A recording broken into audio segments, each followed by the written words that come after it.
اطریف الاسطخدوس آپ کس وقت استعمال کر کے اس سے فائدہ حاصل کر سکتے ہیں؟ السلام علیکم، سید محمد محب النبی یوٹیوب چینل دواخانہ حمیدیہ پر ایک نئے موضوع کے ساتھ آپ کی خدمت میں حاضر ہے۔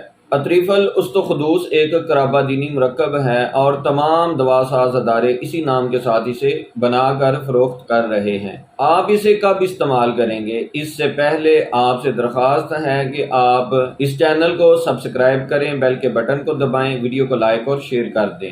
اگر آپ کو سر میں درد کے ساتھ ساتھ سر باری رہتا ہے اور درد خاص طور پر سر کے پچھلے حصے میں زیادہ ہوتا ہے، آپ اطریف الاسطخدوس چھوٹی آدھی چمچ صبح اور چھوٹی آدھی چمچ رات کھانا کھانے سے 1 گھنٹہ پہلے گرم پانی سے کھائیں۔ چند روز متواتر استعمال کریں، انشاءاللہ آپ کو اس مرض سے شفا نصیب ہوگی۔ دعاؤں میں ضرور یاد رکھا کریں۔ ملیں گے ایک نئی اور انتہائی مفید ویڈیو کے ساتھ، تب تک کے لیے اللہ تعالیٰ کی ذات میری اور آپ کی حامی و ناصر ہو۔